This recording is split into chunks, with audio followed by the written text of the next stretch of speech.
Kenneth Okonkwo is a legal practitioner based here in Abuja and, of course, a politician who made his name in the Nollywood industry in the popular, very popular play Living in Bondage as Andy Okeke. Good to have you on set today.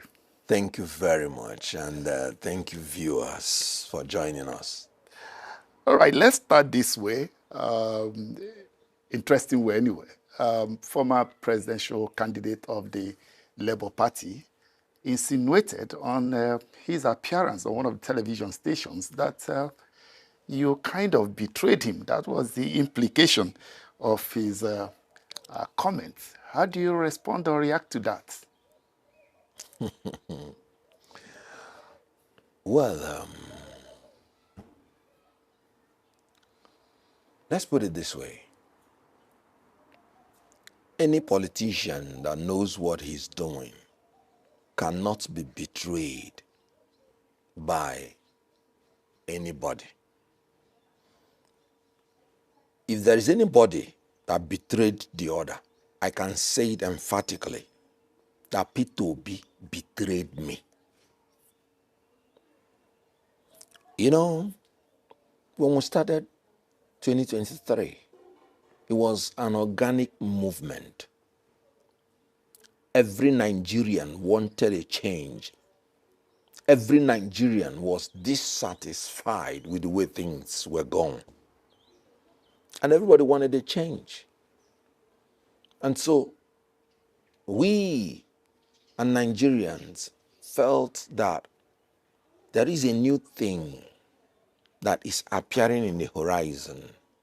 And because I'm a man looking for the security and welfare of Nigerians, not any politician or any political party, I was sold to it. Nobody drafted me into following the movement. I followed the movement myself. And so when I was chosen to be a spokesperson, I honored it. And then we continued. And everybody knew what I did and my contribution. Because one thing about being a spokesperson is that you are out there. So whatever you're doing is in the public. So whatever you're contributing when you're a spokesperson is out there in the public. And we did. And we achieved what we believed we achieved. And we believe that we won the election. Then after that, what happened? We believed that we were denied. We went to court, up to Supreme Court, and we believed that we did not get justice. Now, our leaders say, calm down. And that was how that chapter ended. What then happened after that? If you did what you did in 2023, if you are a brilliant politician, what you should do is to start preparing, start consolidating for 2027. And the first platform you start with is your party. In Nigeria, there's no room for independent candidacy. So you must have a party, a political party, as your platform. And when we moved into Labour Party, nobody was interested in the structure of the Labour Party because we moved in for the election. So nobody even wanted to ruffle any structure of Labour Party. That was why when people wanted to assault Labour Party, I took it that they wanted to assault our electoral chances, and I fought fiercely against that. When you hear all those other factions fighting Labour Party then, and we always succeeded. Then after that, there now came a convention where we needed now to start showing the world whether we are serious in building a virile democratic party or not. Whatever you told the world before 2023 will not matter in 2027 because there will be no new thing you will tell them. It is what you do from 2023 to 2027 that they will judge you with. And I raised the advice that we said we are fighting against the structure of criminality. We said we are better off, even if we lose, doing the right thing than winning doing the wrong thing. That this is the litmus test. And then when we entered into the convention, I, as the spokesperson, was not even informed about the convention. I saw it leaked when the letter was leaked in the social media. But because I was not interested in being an executive of Labour Party or being interested in any elective post, I was like, I wanted to keep quiet until Peter Obi himself came out publicly to say, the people that are doing this convention did not consult people. This convention should not go on. This convention should not go on. And then the convention went on after warning them. And then, knowing the consequence that a leader has said something and the people did not follow the leader, the next thing is that the leader ought to embark on doing something to ensure that his order was obeyed. I called Peter Obi privately. You made this public statement. Do you mean it? Or was it a political statement? Because I have no dog in this fight. And then he said, he meant it. Can't I see that he did not even attend the convention? And I'm like, what a cheek. What gave these people the power to continue when our leader has spoken? And that was when I came out to say that convention is illegal and is null and void, and presented my facts by law, because in fairness, it was an illegal convention. That was how I said, no, it can't stand. Then you, the Peter Obi that said that, after a little while, they went and lied to Peter Obi that INEC has accepted them. That was a lie they told him. And then Peter Obi surreptitiously went back to them. And I'm like, sir, you have made a public statement on integrity. Even if INEC has accepted these people, that is not a criterion for you to go back and start dealing with them. Because these people have shown that they are not democratic. If you go back to them, they will destroy your political career. And everything you have said about integrity and everything will die. That these people are now agents in the hand of the government to destabilize you. That you should not try it. And that since you have made a public statement and we have started acting on it, if we go back, it's going to affect our integrity. Me, I don't go back. Because not only that you said it, it is true that what they did was absolutely illegal and unconstitutional. If you go back to them, I will not go back to you. I will not go back with you. And you know what? I called all the people that were in the inner circle and told them the same. Look at what our guy is trying to do. He wants to go back with the Abure people. If he does it, he's not going to go back with me, because I do not swallow back my words. And after saying all those things, within like 72 hours, he went back to Abure's office to publicly endorse them. And when he was there talking to them, one of the leaders in that executive sent me the video to mock me that the person I'm fighting for against them has come to their office to endorse them. What am I waiting for?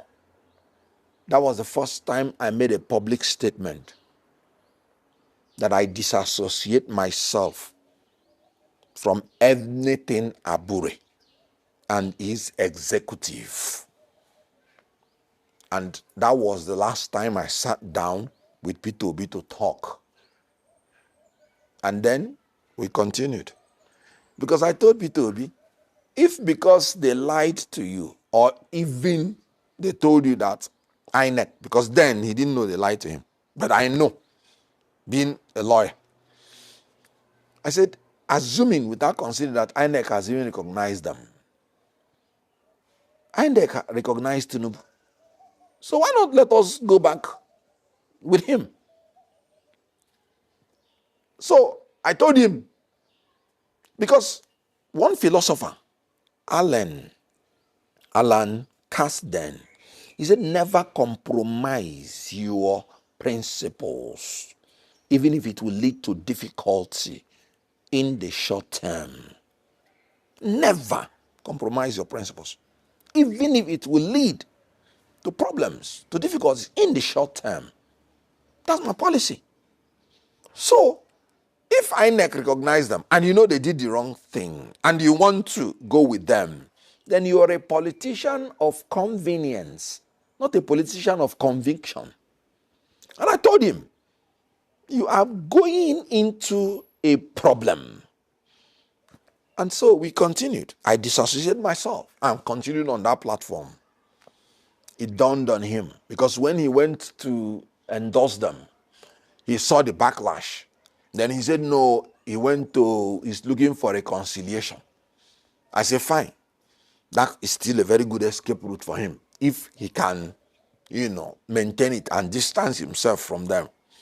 It was when INEC now publicly disassociated itself from Julius Aburi. That was when Obi now came out and became neutral. And I'm like, sir, you cannot be neutral on this issue. Something has to be done. And then, even when INEC dissociated themselves, Labour Party did not have leadership. And confusion was breeding everywhere. I said, sir, you cannot be neutral. You have to say something. NLC had a meeting, and all of us came there. And he said he prefers to sit on the fence. And I'm like, hold on. In front of everybody, I said, sir, this is not something you can sit on the fence. A leader must take a decision. And he insisted he prefers to sit on the fence. And I said, okay. When he left, all the people there, we are so annoyed. I still begged them. I said, please. Because I know that his political career is on the line. I still begged them. I said, please, let's write a letter to him and still give him time to take decision. Because everybody wanted to implement whatever is his wish. Because people were fighting for him. We wrote a letter to him and still gave him some time. He still did not reply at all.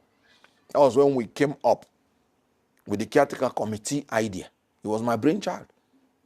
I went into the constitution and I told them, the NWC having been rejected, this is the only choice we have legally.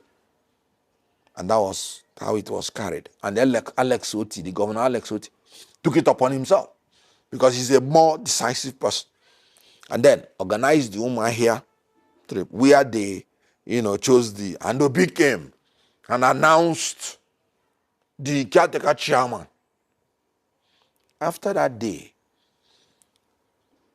Julius Abure people went to court. Obi even told them that if they go to court and win, he will support them. After he's announcing the caretaker committee. And they went to court and won.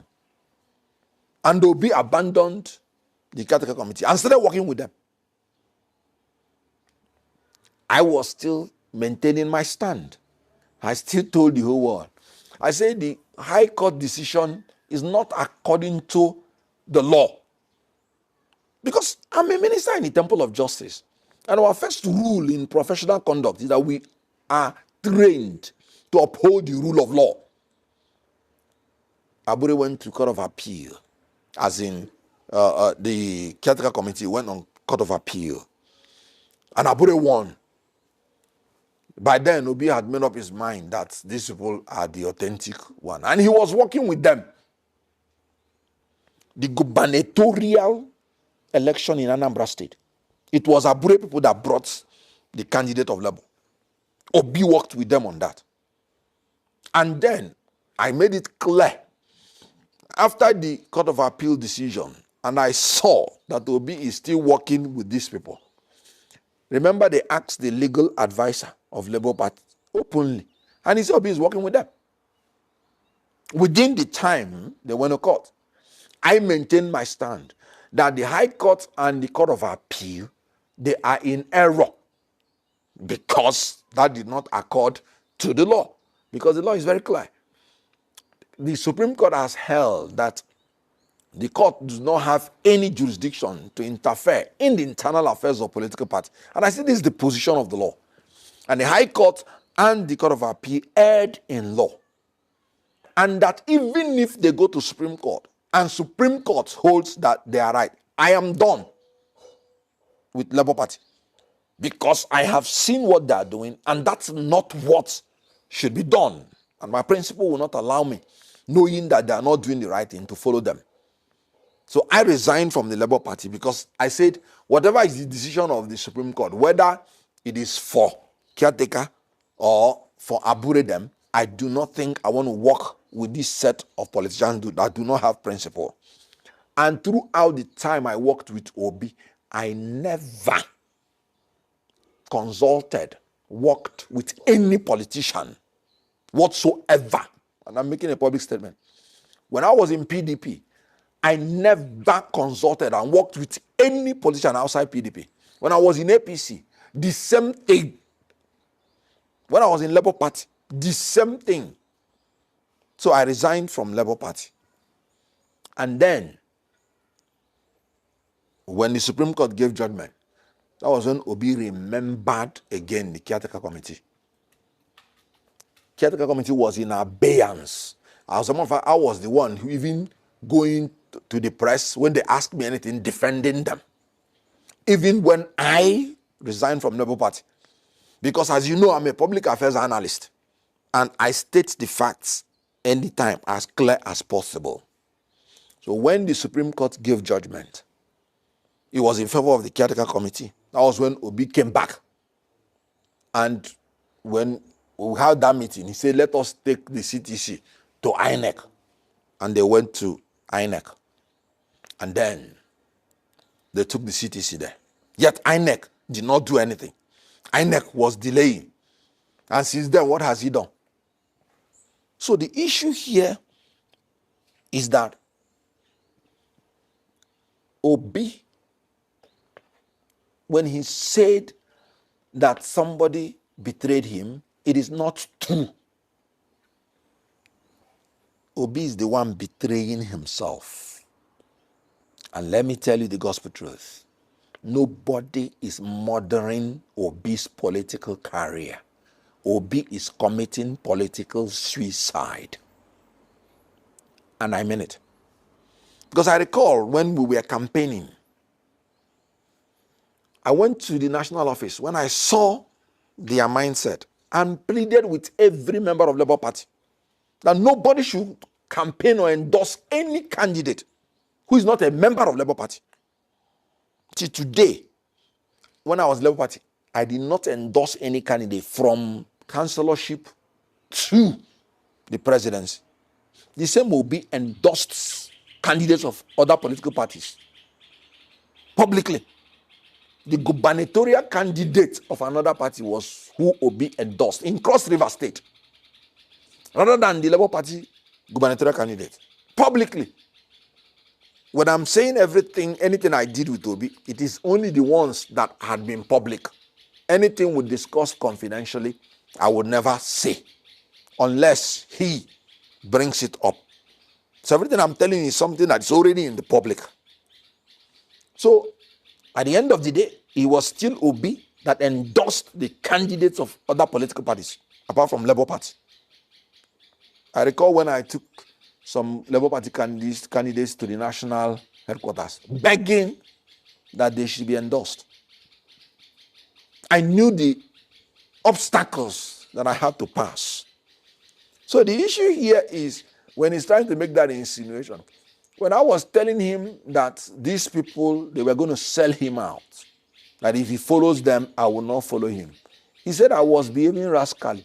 I was trying to make him I'm in a haste, that I'm suggesting, trying to make insinuations, because he likes to make insinuations. What is he saying today? The same Obi is saying the government is using these people against him. The same thing Kenneth Okonkwo told him how many months ago?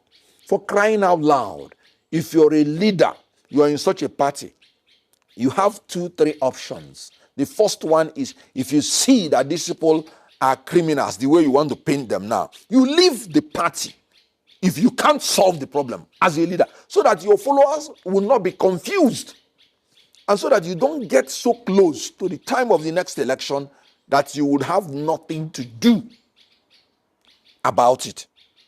Now, you did not leave. You remained with them. Why? Because you're in cahoot with them in everything they're doing. In all the primaries that the Aburedem organized, none was organized without Obi's approval, whether in Imo, whether in Edo, whether in Ondo, and now in Anambra. And that was why Obi campaigned for all the candidates that came out of it. So you're in cahoot with these people in private. In public, you want to paint another image. No, you're just being a politician of convenience, not a politician of conviction. So where does Kenneth Okonkwo come into this? When I couldn't take it anymore, I left. And before leaving, I had nothing to do with any politician. Nothing. So the issue here is that a Peter Obi, you're not a team player. You're not a great manager of political issues. And you're looking for your problem outside you. I told him that whatever happens to Labour Party has happened to his political career. Because anytime you're stepping out into a coalition, the destiny of your political future is no longer in your hands. Because you have to subordinate your own interest to the interest of the coalition.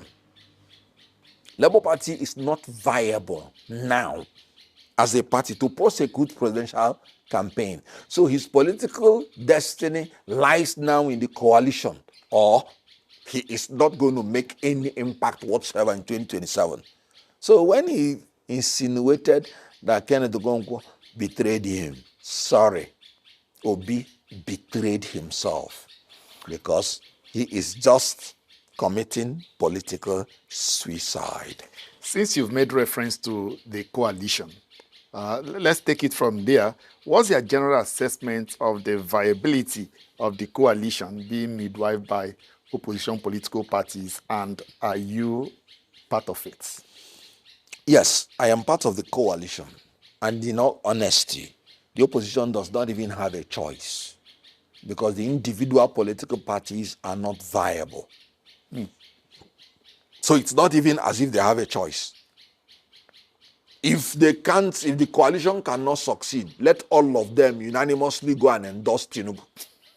No, you don't waste the time of Nigerians. I'm not the kind of person that will come and not tell you the truth. I know what people suffered in 2023. They stayed in the rain. They stayed in the sun to vote for us.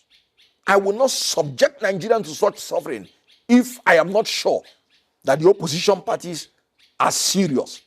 You want to deal with an incumbent, and you want to gallivant that you want to say you don't want to be united.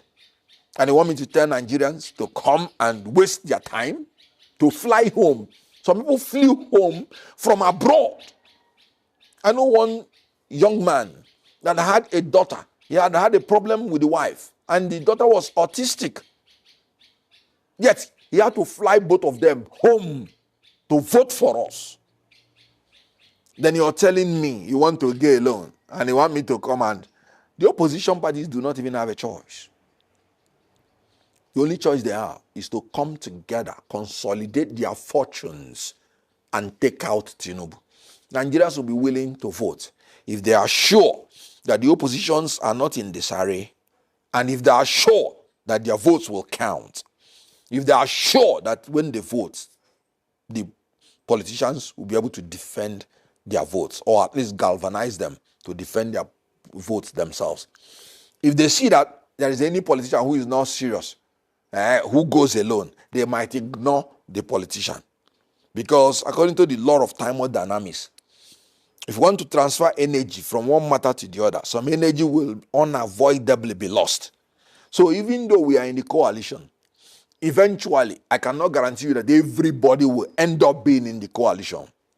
But if some people are leaving because of their personal selfishness, because of their personal considerations, Nigerians will be willing to ignore that person. But if it is because the opposition cannot on their own come together, then Nigerians will say, these people are not serious. If you cannot act in unity, how then will you even act in unity if we give you our votes? So the opposition do not even have a choice. They must have to coalesce. So I'm part of it, because I'm part of the people that believe that this government has become an apology. You know, when people are arrogantly, disorderly, and unconscionably evil, that's what this government has become. I am telling you. How do you explain that hundreds of people are massacred in Benue under your nose? And the governor is shouting, crying, telling you what is happening. And yet, you do not move in immediately. When one person, an American, was held in Niger State in Nigeria, they deployed all their resources to rescue the person. In Nigeria, you're rather taking resources away from where the insurgents are operating to take them to another place. Zulum said the resources that are needed to fight Boko Haram is being taken away to Northwest. And that is why the insurgency is resurfacing.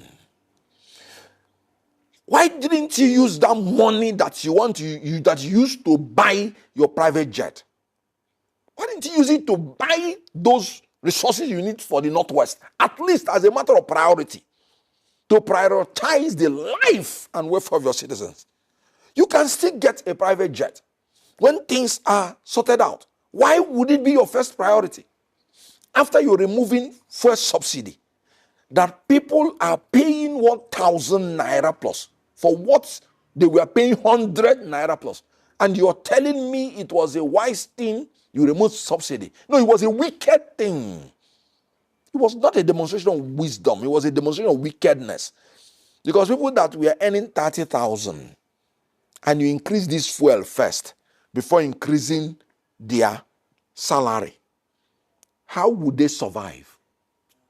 So it is not anything secret that we have more malnourished children in Nigeria now than in war-torn Sudan. It was as a result of the wicked policies of making transportation unaffordable. Farmers cannot go to farm because of insecurity. And then you are not prioritizing their security and welfare, but prioritizing the welfare of yourself, your family, and your cronies. You are giving a project of 15 trillion naira for your family business without competitive bid. Then you will renovate, because what Tinubu is doing now is refurbish and rename. They will refurbish existing structure and rename it after Tinubu. A structure built by IBB, the International Conference Center, with 240 million naira. You refurbished with 39 billion naira and you named it after yourself. So also other infrastructure. That's not wisdom. That's wickedness. So I want you to understand that the coalition needs to come in now to salvage this country, because we are heading towards Armageddon. And this is the government that has the audacity to lie. If the inflation figure is going too high, they will rebase it and tell you it's no longer 34, it's 24 by rebasing. So the coalition is very important, and Nigerians are waiting for the coalition. Is it not amazing that when Governor Umeno went to APC, that 3 commissioners, as I heard, said they were not going with him. Even one commissioner had 2 portfolios, risking his livelihood. So you can imagine the level that Nigerians detest APC. However, it is not the badness of APC that will make them to go. It will be the goodness of the coalition. So the coalition has to come together in unity, dropping their individual preferences, like I have dropped mine. And whoever wins in a free and fair primary election, every other person should support that person. It's not a game of north or south. It's not a game of zoning. It's a game of survival. When you want to survive, you don't begin to look for any excuse, so that we can take out Tinubu first and have a transitional government that will establish democratic structures and build institutions that will make Nigeria to start growing and developing.